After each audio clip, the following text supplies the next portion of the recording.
हाय, मेरा नाम श्रेष्ठा है और आज मैं आपको पढ़ाऊँगी रिलीजियस थ्योरी।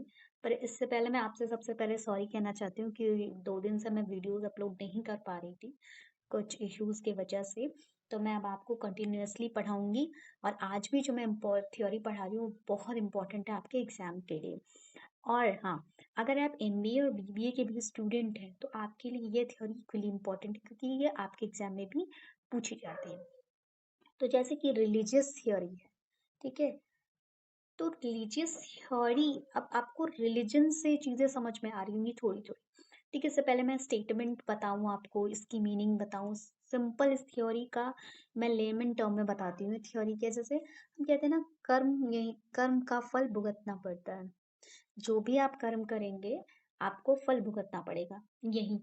ठीक है, तो कर्म अच्छा करोगे तो अच्छा मिलेगा, बुरा करोगे तो बुरा मिलेगा। ये हम हमेशा बोलते हैं। ये थ्योरी इसी पे बेस्ड है। ठीक है, तो ये बोल रहा है this theory is based on the concept that man is essentially a religious animal. Even today, many acts of man are related to religious sentiment and belief. These religious feelings sometimes prompt an employer, ठीक है, to take up welfare activity in the expectation of future benefit। मतलब future benefit. ठीक है, अब ये बोल रहा है, अब क्या बोल रहा है ये बोल रहा है related to religious sentiments and belief की फीलिंग्स होती है sometime prompt employer to take a welfare activity, कि हमको जो है जो फ्यूचर में हमारा इधर इन दिस लाइफ और इन सम फ्यूचर लाइफ, या तो अभी मिल जाए या फ्यूचर में। ठीक है, according to according to this theory any good work is considered as investment. हम कोई भी काम इस थ्योरी के अकॉर्डिंग अगर हम कुछ अच्छा करते हैं तो वो एक इन्वेस्टमेंट है। In this case both benefactor and the beneficiary और रिवॉर्डेड, मतलब दोनों जो कर रहे हैं वो भी और जिसके साथ कर रहे हैं दोनों rewarded. Many trust and charitable institution India function on the basis of this belief.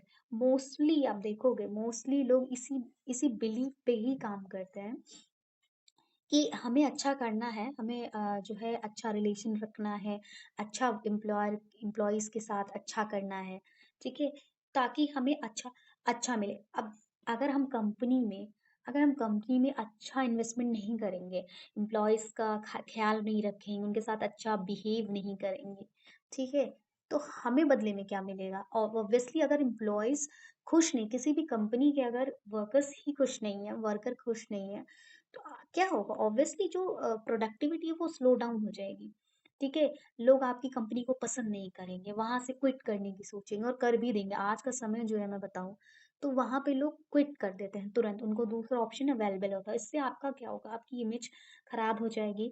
ठीक है, तो अगर आप उसी जगह अगर आप अच्छा करें, ठीक है, आप अगर अच्छा इन्वेस्टमेंट कर रहे हैं, वर्कर्स के साथ अच्छा बिहेवियर कर रहे हैं, ठीक है, तो आपको क्या होगा? आपको प्रॉफिट इस चीज को फ्यूचर में, चाहे तो अभी चाहे फ्यूचर में, आपको देखने को मिलेगा कि आपके साथ अच्छा होगा, आपकी कंपनी ग्रोथ करेगी। ठीक है, तो ये थ्योरी इसी पे बेस्ड है। और इसका जैसे हम कहते हैं, पहले भी मैंने अभी बताया था कि कहते हैं ना, जैसा कर्म करोगे वैसा ही फल मिलेगा।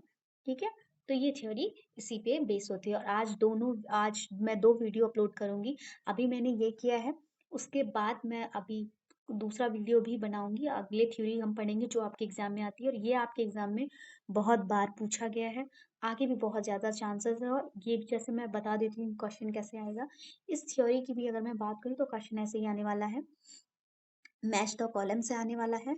ठीक है, मैच द कॉलम से आएगा, या फिर आपका ये थ्योरी आएगी ऐसे स्टेटमेंट, यही जो स्टेटमेंट लिखा है। ठीक है, ठीक है, ये थ्योरी। और एक मैं आपको लाइन बताती हूँ जो बहुत इंपॉर्टेंट है, पूछा जाता है।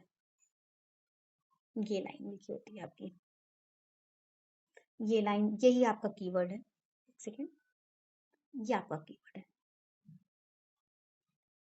ये कीवर्ड अगर लिखा है तो आप ये पहचान लेना, ये यही थ्योरी है।